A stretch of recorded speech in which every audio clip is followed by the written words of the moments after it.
Hey, free timers. Do you remember those old passbook savings accounts?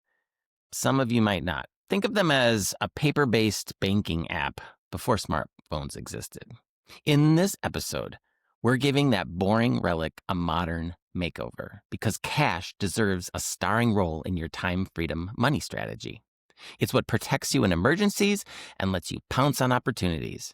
And when the timing's right, that cash can earn you 100% return by helping you act fast. Let's get on with the show. Welcome back to the Time Freedom Podcast, where you can learn how to rethink your work and your money to create a life you love right now. Join us for insights to help you find meaningful freedom so you can choose how and when and with whom you work for as long as you want. Here are your hosts, me, Brian Herriot, and Kirby Denison. Hello and welcome to episode 15 of the Time Freedom Podcast. I am Brian Herriot, joined with my co-host, Kirby Denison. Welcome back. We were just chatting before we started recording that in our first season, we have just 6 more episodes. We record these at 3 at a time. And so after today, we'll just have 3 more to go, which is absolutely crazy. But anyway, today, I'll introduce the topic quickly and then we'll catch up with each other briefly before we dive in. But today we're going to talk about cash and not just, actual dollar bills. What I'm talking about is cash equivalent money market savings account, money that you are saving, usually described as something for short term. You're not investing it in the stock market. It's this kind of boring thing that I believe is one of the secrets to what you need to include in order to live a life of time freedom. And so we're going to dive deep into that. And when I hear myself say it, it sounds really boring, but I promise you it will not be. I have some interesting things I think I can tell you. And also I've got some stories about my dad playing tennis when I was a kid. Anyway, so let me introduce first Kirby Denison, hailing from Colorado. She's the owner of Kirby & Co. and is a coach and a fractional COO and provides other virtual assistant services to her clients who love her. And she will be co-hosting with me today. Yes. Thanks, Brian. And as we know, Brian is the author of Time Freedom and speaker. And we have really some exciting news about the book too. We've been working with Mike and Adela, and Brian, do you want to share a little bit of where we're at? Yeah, sure.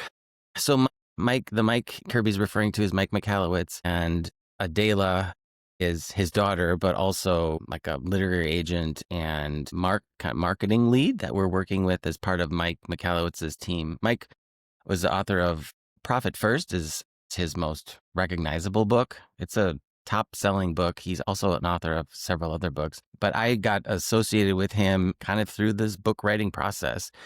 And we're talking with them. I'm actually part of his imprint that he has with another publishing company called Page 2. It's called Simplified. And I'm going to talk about it a little bit more once it happens. But in December, I'm heading down to meet up with several other authors that are part of this imprint, and we're going to Austin. I've never been to Austin, Texas before, so I'm excited about that. I'm actually trying to figure out, she doesn't know it yet, but my sister lives in Dallas, and I'm going to see if I can see Laura while I'm down there. It's been a while since I visited.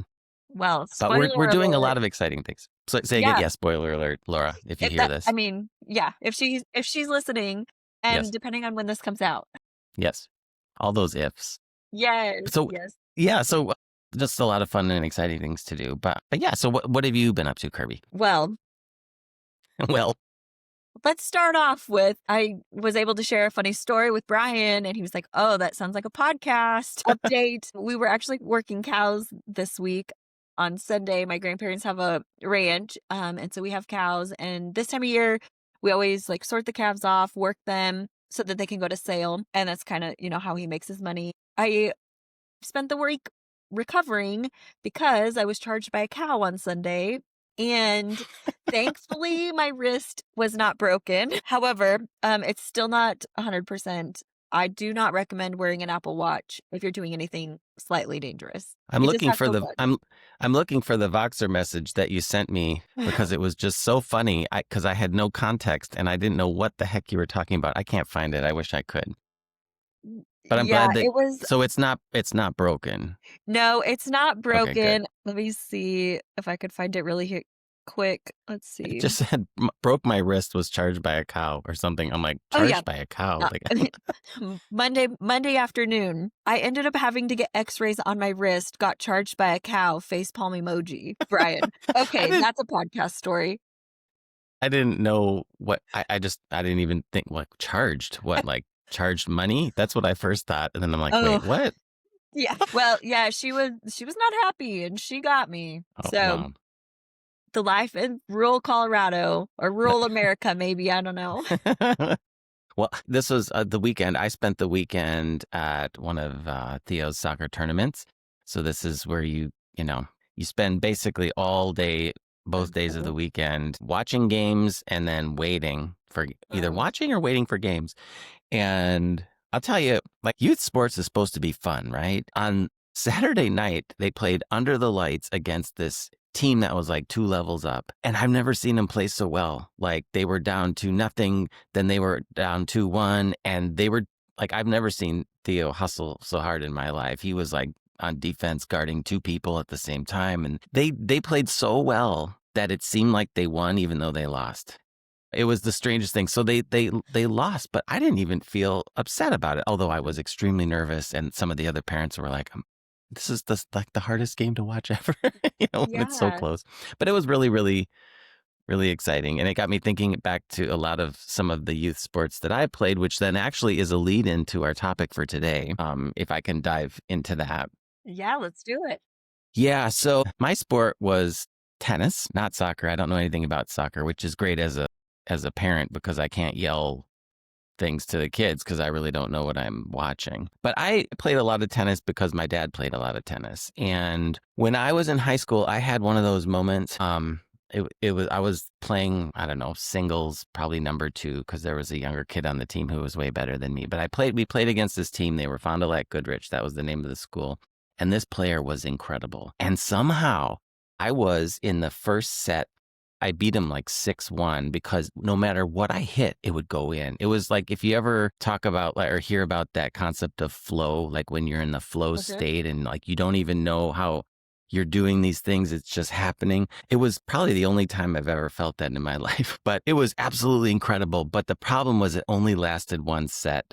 So after that incredible set, I lost the next 2, like love six, and lost the match. But I was thinking back to that, and that actually reminded me of another story, which and the reason why I'm talking about this is this concept of cash accounts and the way that amateurs, and I'm considered an amateur, like we're not professional investors here, the way that amateur investors win in the money game is by not losing. All right, so think about that. You don't win by winning, you win by not losing. And the perfect analogy to this is tennis. And I learned about this first in a book. The author was Charles Ellis. This is a book that's now in its like 9th or 10th edition. Charles Ellis wrote this book, Winning the Loser's Game, Timeless Strategies for Successful Investing. And he told this concept about how you win by not losing. And so let me give you just another example.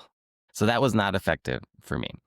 When I was 8, I think when I was like 6, 7, 8, 9, I would travel around with my sister and we'd go to my dad's tennis matches. And he was a big amateur tennis player and played against all these different people. And my dad was a big hitter.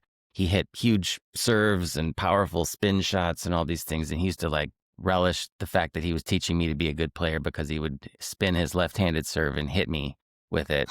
Not in a mean way, but he's like, you're going to have to learn how to hit that back. Anyway, he used to play this guy. His name was Peter Chan. He was another wonderful tennis player, but they had completely different styles. So my dad would hit like super powerful and Mr. Chan would just like slowly hit it back nicely. And my dad was like dominating this one match. And then all of a sudden he just lost a point and then he lost another point. Mr. Chan would, play like every point was its own point. He didn't even know if he was way up or way down. And he just never made a mistake. And my dad then, went from like hitting all these awesome shots to starting to hit them in the net and out and like over the fence, which my sister and I loved because we'd have to go run and get the balls. And anyway, he ended up losing that match. And I remember riding home with my dad that night when we were riding back up the hill to our house. And he said, we have a lesson here that we can learn from Mr. Chan. It's that you just have to take each point one by one. Mhm. I mean, I've listened, I've thought of that for many years, but later when I read that book about tennis and how you win by not losing, it made so much sense to me.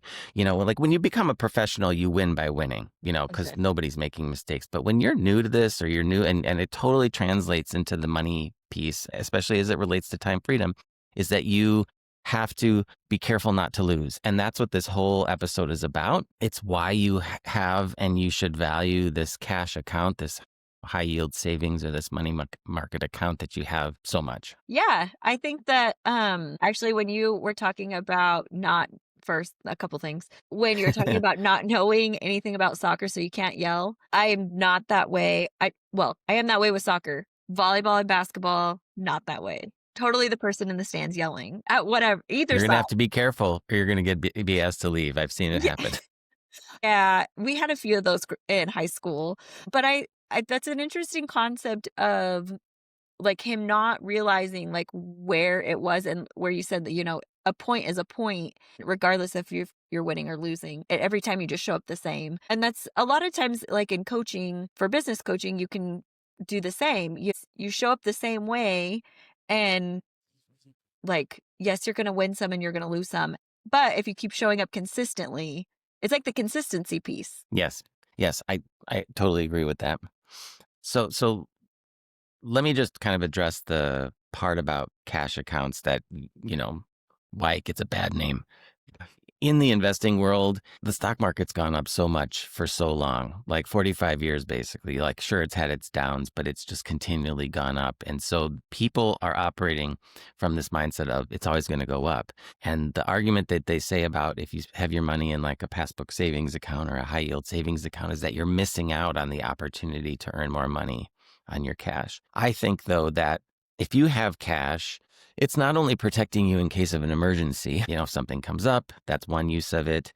It can also help with if the stock market were to go down, you could use that cash to put money into the stock market where you wouldn't have otherwise been able to. This is my example from 2007, 2008, when I was actively investing during the great financial crisis of those years. And I remember thinking, boy, the stock market's so low. Now would be a great time to invest some more money. But I didn't have any more because I didn't have any money available in cash. I was like fully invested. But then also, not only that, but the money that you have set aside in cash savings can be used opportunistically. You can, when presented with some sort of investment opportunity, or you want to invest in yourself, you want to write a book and do it well, you can use that money to invest in yourself. And that, if you look at it that way, that money actually might deliver more for you on in terms of a percentage return than what you could get even in the stock market. So there's just so many ways that you can use this cash account. But I think like more than any of those is just the fact that when you have this amount of money set aside that's not going to go down, it is very freeing. You can leave a difficult work environment. You can choose to do a lot of things that you wouldn't be able to do if you're kind of living, paycheck to paycheck or on the edge. And that even counts if you have a lot of money invested in stocks and bonds. Like you're still kind of living, riskily. I don't know if that's a word. Quite risky, or a risky way of living. So that's why I believe in cash savings so much. Yeah, and I'm excited to kind of get more in depth of like the different types of cash savings because I know that there are, a lot of different ways. I mean, you have your normal, standard savings Yeah. account, you have your money market accounts. And I think that's kind of where we're headed next. Anyway. Yeah, let me just, and this will not be kind of a thorough review of everything. And also, sometimes the question is, so if you list all these different places that you can store your cash, which has the highest returns? And I mean, my comment around that is this is, of course, you want to get the highest return you can, but this is not the point of the cash savings account.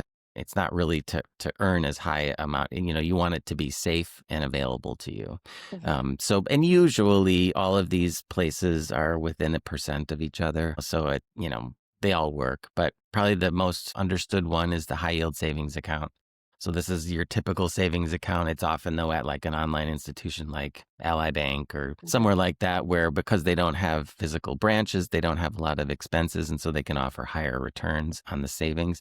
So high yield savings is one. A money market fund is another one. Be careful here though, because you want your money market fund to be at a low cost provider like a Vanguard, or the percent charge on a money market fund should be quite low, and that then means that all of the return goes to you. So there are federally backed money market funds, other types of money market funds that you can get. I'm most familiar with those from Vanguard. You can also buy, there's exchange traded funds that map to treasury bills, which are the shortest term United States super short term bond. They call the treasury bill. And the reason you may not want to buy those treasury bills directly is that it's very challenging and difficult to buy them and sell them and whatnot. But if there's an ETF that tracks them, you can just buy and sell the ETF to get in and out of it pretty easily. So those are really like the main three things. But again, I wouldn't overthink it.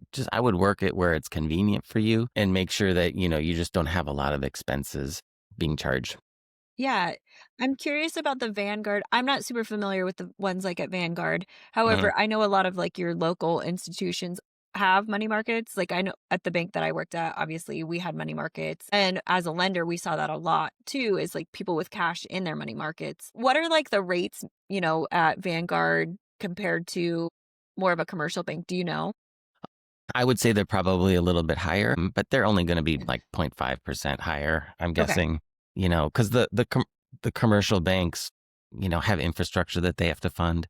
And Mhm. so they're going to take a little bit more off the top. Yeah, and I Um, know we, like, adjusted ours based on, like, whatever our cost of funds were, and like you said, like, the yeah. different treasury bills and that type of stuff at a commercial bank, that all goes into it, but Another thing too is to look, they'll have usually introductory offers, for the Mhm. first 3 or 6 months. It's this rate, then it drops down. I actually got caught on that semi recently. And I'm like, wait, why am I earning so little now? Mhm. And they're like, oh, that's because, after 6 months, it dropped way down. But that's Mm. usually on the high yield savings accounts. The money Okay. markets are usually more consistent. So I wanted to remind us of that barbell type of investing strategy around time freedom that we talked about last week. And if you remember, it's where you have kind of the two types of investing that you're doing on the right side. If you think of it on a piece of paper, is kind of the higher risk, higher returning things that we talked about last week. Now we're talking about the cash, which is on the low, more conservative, safer, lower returning side.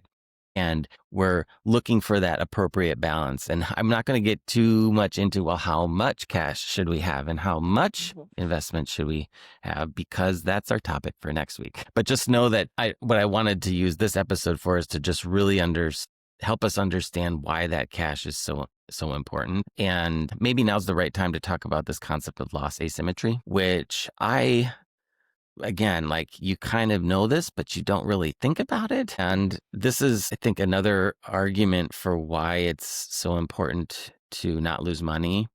Actually, I don't think I've mentioned this on the podcast, but Warren Buffett has a lot of famous sayings that he is always quoted for, like, be fearful when others are greedy and be greedy when Mhm. others are fearful, and, buy for the long term and never sell. Well, there's another kind of his 2 rules of investing. Sounds like an important thing. Like, give me the 2 rules of investing. They are: number one, don't lose money. And number two, look at rule number one. Right. It's extremely important. And I actually write in my book about a story of his. So one of the things I love about him is that he talks about his investing mistakes. Mhm. And one of them was when he invested some money in Dexter Shoe Company. It's Dexter. Yeah, I recognized it, but not many people may. But he bought it at the wrong time. He bought it with Berkshire Hathaway stock, and I think within 5 years it went to zero. And he calculated what that cost him. And then the problem was that he didn't just pay cash for it and then lost it all. He paid stock out of Berkshire Hathaway. So as the value of that stock keeps going up, it makes you realize how that loss basically keeps going up. And so he just lost so much money. But the mathematical concept that I want to teach you is this loss asymmetry. And what it basically, well, here, let me give you an example. So if you, and some people get this quickly and some people don't, but let's say you have $100 and it drops 50%. Okay. To get back to even, what percent do you think you'd need to get, to earn on that money that just dropped 50%? I mean, you don't have to Well, answer it, I or was like, unless, I should know this. I well, mean, what most people would think is 50%. 50%. Yeah. It drops 50%. So But it I needs to also go back up know that it's 50%. not that. And Right. I can't remember the percentage. It is, if think of it, you have $100, it drops 50%. So now it's worth 50. To Okay. get $50 earned on $50 that you have now, it's 100%. So Oh, yeah. to recover from a 50% loss, you need a 100% gain. That is math. It, what, so if you were to kind of map those numbers out, what do you need to gain from a 10% loss? Actually, I have the cheat sheet. From a 10% loss, you need an 11% gain. So kind of similar. Even if you go like a 20% loss, you need a 25% gain, a little bit worse, but not too bad. But as you start getting lower and lower, it gets bigger and bigger. So the worst is when you get all the way down to like a 90% loss. So your $100 went down to 10. Now you need to get back to 100. You need a 900% gain to get back up to even, not to get past, but just to get back up to even. So the lesson here is that recovering from a loss is harder than just experiencing the loss itself. And so that's, again, argument for why you don't want to lose money if at all possible. Or the more very specific advice is, don't try to keep your losses to 20-25% max if you have to, because even at 20-25%, you have to gain 25 to 33% back up. It's kind of close, but once you get past that, it gets very, very difficult to move things back up. And so the lesson here is that if your stock market crashes happen, so if you've got money in the right side of that barbell and it drops 50%, you don't want to sell that money. So you need to then have adequate amount of money over in your safe amount that you can live off of, combined with work that you're continuing to do, so that you don't have to withdraw from that money when it's down so far. Now, we're going to talk in a couple episodes from now about another way of looking at investing that will help protect you from going all the way down to 50%. But for now, for kind of the everyday, person that, utilizing strategies that are available to you and me that we're kind of familiar with a little bit, that's another reason for holding cash, is so that you can pay, or so that you can rely on it when you have losses that are way down the table on the loss asymmetry table. Yeah. So kind of like the last, kind of dip in the market, what was like, would you say that it got down to? I honestly, like I during know, COVID, I know that it dropped. I never even looked because I was too afraid. right? What like was that percentage? And kind of, I mean, do you think that most people have bounced back from that now, or where do you think that is? So the one that I'm most familiar with, because it was so life-changing for me, was the COVID crash, and it was 35%. That's what the market 35%. went down. So a Okay. 35% down, meaning it had Mhm. to go 54% to get back up, which it did. And it Mhm. did for many reasons.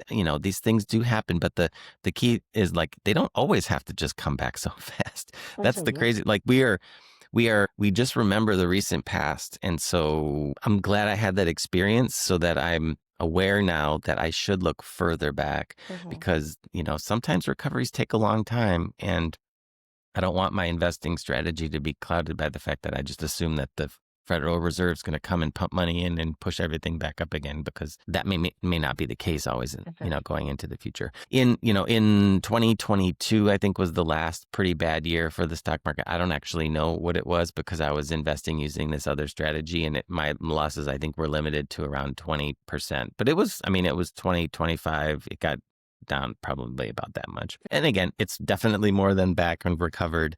We're way back Right. up. We're probably even in an AI bubble right now, everyone keeps saying. So, again, the timing of this episode isn't great, because everyone will think, well, the stock market's way up. Why do I need to care about this? But this is an evergreen episode. So listen to this in a year or two or three when things are down, and you'll know you should have done this. Yes. Well, yeah, that's what I was gonna say too, is I remember, I mean, obviously I was still pretty new in like looking even at my retirement stuff at COVID. But like back in 2008, that it didn't recover that fast. And so you are correct in that. I remember during COVID, like they talked about how fast it recovered and, that was historically the fastest or whatever. That is good to remember. It's not going to always come back that fast. And I guess the other question that kind of just came in is that, if it takes longer for it to recover, that's just that much more the percentage, right? That Yeah. almost like that you're losing. The length of time it takes to recover is almost as bad as how far down it was in the first place. Or for the type of people we're speaking to about time freedom. Because if you were early in your career, like I was in 2000, or even in 2007 and 8, you're going to be working forever. You're not even looking at using that money that you're putting away for retirement. And so you're not even kind of aware it's not that big of a deal. In the year 2000, it took 10 years to recover. So the S&P 500 got back to where it started in 2010 after it started dropping in 2000s. The 10 years. Now, the people I didn't get impacted by that, and you probably didn't either. We didn't have much to invest. We were so far away from needing to use that money, it didn't matter. If anything, it was great because we got things on a discount because we were investing when it was low. The challenge is when you need to use the money. So if you you had retired in 2000 and you thought you had this amount of money to live off of, all of a sudden it drops and you're starting to pull money out. Those poor people, a lot of them had to go back to work later in life or just do some drastic reduction in spending. And so that's why, you have to be careful for how deep it goes because of loss asymmetry, but then also for how long you go. And the way, from the time freedom formula perspective that you can help with this is that's why I advocate working for so long. Right now, I'm not saying working in a job that you hate and terrible hours and high stress. I'm just talking about finding that great work that you could do for a long time, even if it's part-time, because it helps relieve the pressure in case there is a down market and it's down for a while. So you have the cash, which we've talked about this episode, and that kind of long-term flexible work that can kind of help you until that recovery happens. And then in a couple episodes from now, we're going to talk about another strategy that's designed to limit the downside and also recover faster, get back up to even faster, which we'll talk about. Yeah, that's the exciting part. And I was just going to round out the episode and say, obviously, the cash that we're talking about today is, how we can also help mitigate that. So do you have any closing thoughts for today's episode? I would just say when someone tells you, you should not hold so much cash because you're missing out on an opportunity, disagree with that person, because we'll talk next episode about how much you should hold. But that cash that you have makes you feel free, and it can be used in emergencies and it can be used for opportunities. There's so much that cash can do, even if it's only earning you 3.5%, which it probably is earning about right now. So that's my advice. It's hard to disagree with the masses, but that's why we're doing this, right, Kirby? Yes, that's exactly why we're doing it. We're thinking outside the box. That's right. Yeah. Awesome. One thing I'll mention, and then I'll let you close the episode out, but don't forget to visit us at timefreedom.life. And there you can sign up for our Time Freedom Insiders Club. That gets you early access to chapter 1 and actually audio of the entire book. Eventually, I'm slowly reading through it. This week I read, I'll have read through chapter 5 already. Hard to believe. But you can get all the ins and outs of everything that we're working on there. Please join us, timefreedom.life.